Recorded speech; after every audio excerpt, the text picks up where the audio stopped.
exatamente. E aí, quando eu falava da falta de continuidade, você vê todos esses modelos de educar exigem um certo tempo, né? Não é numa palestra que você vai conseguir isso. E quando você olha para o Ministério de Educação, quantos ministros já passaram por essa pasta da educação? Entra um, sai outro, e por não ter continuidade, não tem programa que dê certo. O problema é que o jovem ele não para esperar.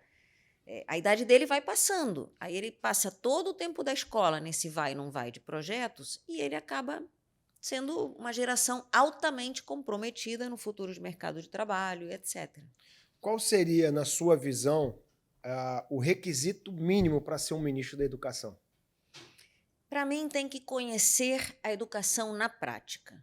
Eu acredito em pessoas que já tenham atuado nesse meio e que conheçam a realidade concreta do professor, o que ele passa, das famílias com relação à escola, o que elas passam, o problema das escolas para serem geridas, mantidas, e o mesmo universidades, né?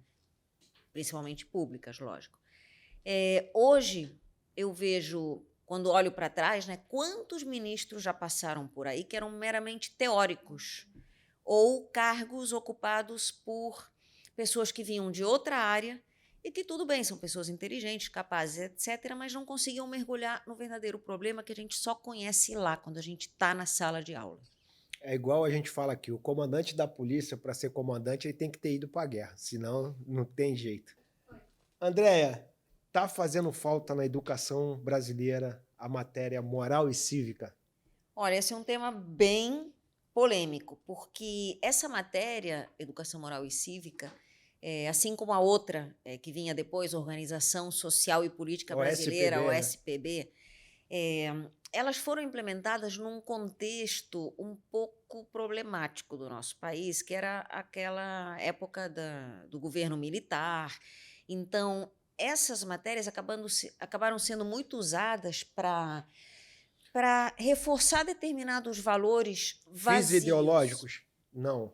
Não, eu diria determinados valores vazios, assim, por exemplo, a seleção brasileira é a pátria de chuteiras, ou 100 milhões em ação, todos juntos, vamos, seleção, sabe aquele patriotismo assim?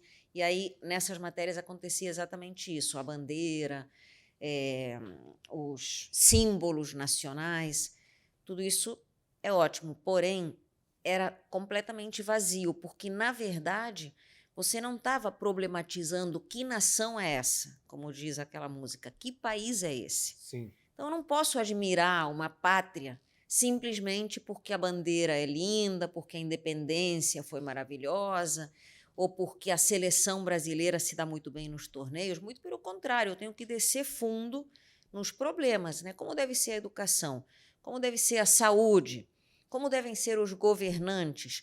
E essas matérias, na época, deixavam tudo isso mais em segundo plano. Agora, ao se perder isso, acabou se perdendo também na escola o outro lado, né? Hoje a gente trabalha pouco a questão ética, a questão dos valores e até a questão de um certo nacionalismo. Eu sinto falta disso, das crianças e jovens amarem mais o país, mas não nessa coisa ufanista de falar assim, a seleção brasileira. Não, é o contrário, falar assim, o que eu posso fazer pelo meu país? Porque eu amo esse país e eu quero dedicar um tempo para isso. Eu Isso lembro está na minha época de faltando. escola que a gente formava e cantava o hino nacional antes de entrar na sala de aula. É verdade. Aí é isso que eu te falo, que tem dois lados. Se for uma prática vazia, não adianta nada. Você acha que o fruto disso foi uma visão distorcida hoje do que é patriotismo, pelo que a gente tem visto aí nos cenários ultimamente?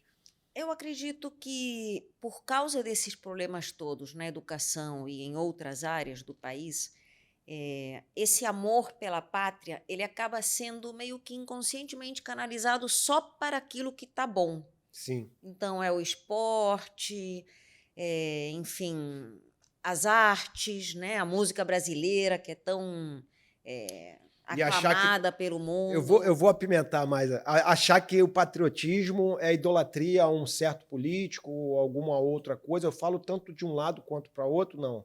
Isso é o pior que pode acontecer, né? Você pegar a bandeira brasileira e achar que ela só pertence a um determinado Porque, cara, partido. Isso é não dá. inadmissível você colocar uma bandeira do Brasil hoje, né? E você sair na rua e o cara definir você pela camisa como um ideológico partidário.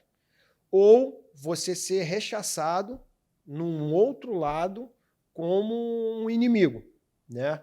Eu acho que todos os dois lados deveriam respeitar a bandeira do Brasil e a camisa do Brasil como pátria, Exatamente. e não como algo ideológico, entendeu?